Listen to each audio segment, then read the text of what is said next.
I'm just going to give you the explanation of this from the officer's point of view. This is the probable cause affidavit that they give to the judge.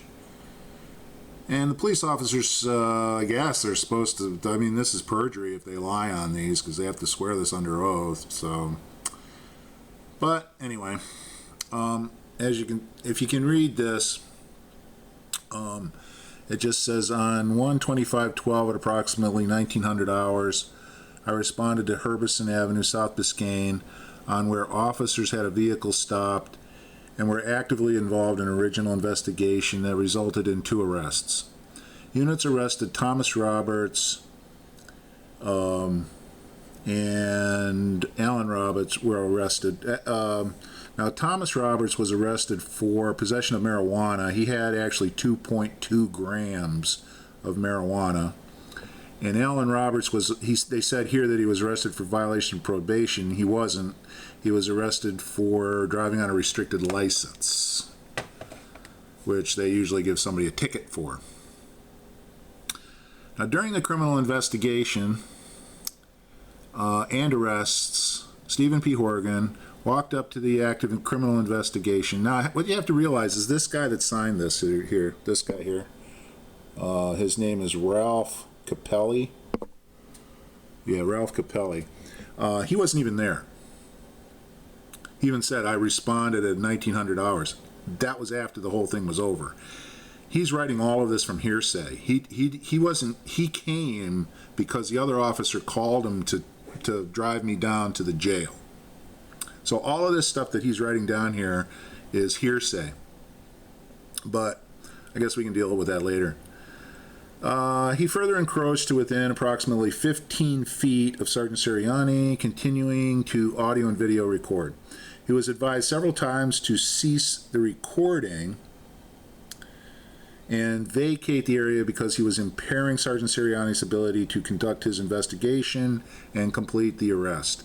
After Stephen Horgan left, he returned and continued to obstruct Sergeant Sirianni's investigation, resulting in arrest of Stephen Horgan for obstruction and illegal recording of personal communication occurring in our presence. The phone was seized and placed into evidence. And then they give you the case numbers. Upon my arrival at the arrest, I spoke with Sergeant Sirianni and Detective Strajek, I guess, who had Stephen Horgan detained. Sergeant Sirianni stated that he was a high-risk traffic stop with known gang members related to Operation Sonnet when Horgan was in the median of a South Biscayne Drive adjacent to the traffic stop with a cellular phone, holding it up towards the officers in what appeared to be Horgan recording the traffic stop. Sergeant Sirianni had asked Horgan to move down the road, which would be North Biscayne Drive, for safety reasons. Because he was partially in the roadway and was impairing their ability to focus on their investigation on the 2 gang members they had stopped, Horgan appeared to move along and then showed up behind the vehicles of the officers that were conducting the traffic stop. He was approximately 15 feet behind Sergeant Sirianni, still audio taping with his cellular phone. Sergeant Sirianni asked Horgan approximately 10 to 15 times to stop video audio taping him and leave the area. Horgan stated that this is a free country and did not comply. Horgan was asked for his identification by officers since he committed the offenses of obstruction and intercepting communications. Stephen Horgan advised he didn't have a license, provided his name and date of birth, but refused to provide any further pedigree information. Horgan then approached Sergeant Sirianni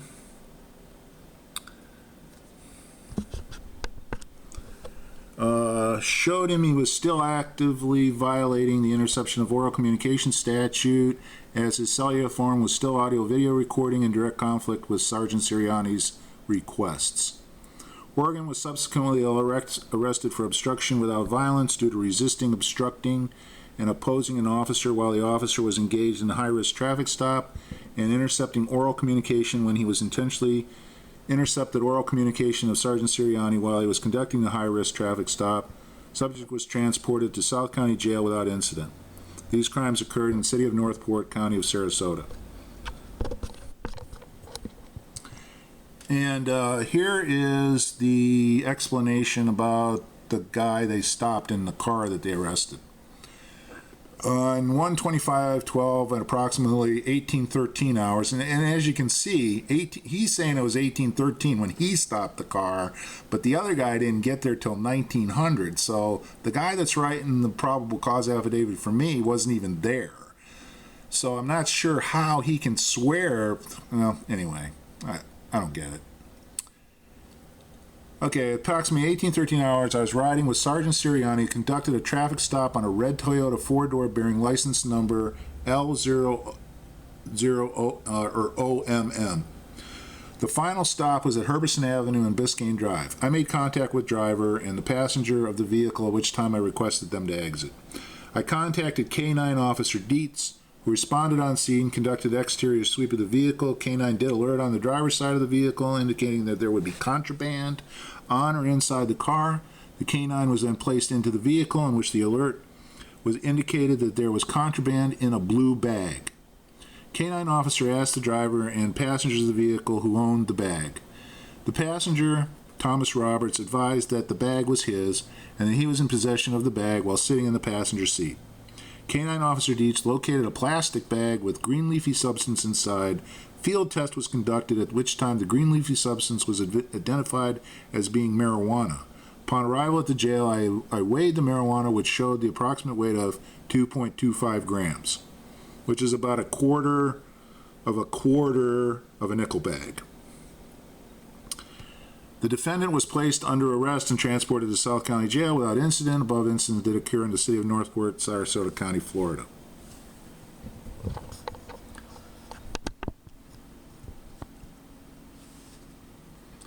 I guess I should comment on this a little bit about my probable cause affidavit, but I'll just give you something interesting to watch while we're on commenting on it.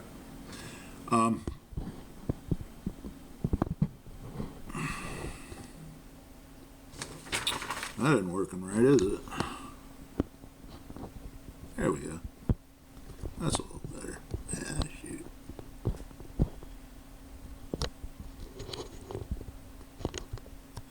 This is my favorite scene, the Niagara Falls thing.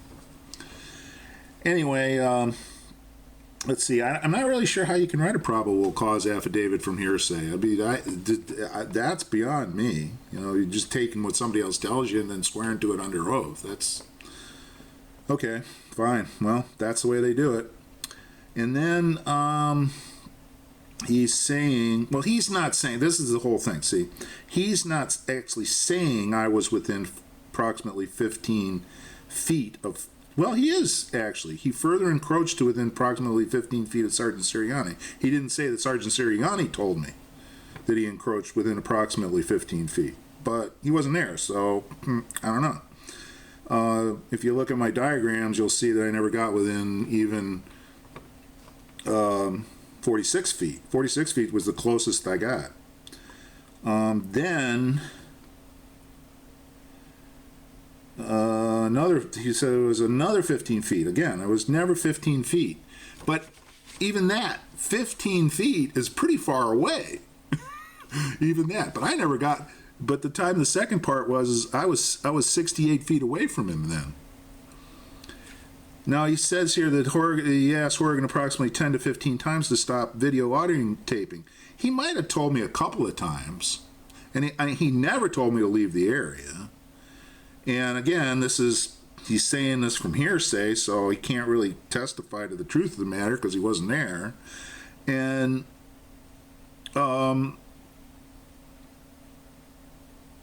but he's saying, 10 to 15 times. But even if he did tell me, even if he told me 100 times to stop audio and videotaping, I'm legally able to do that.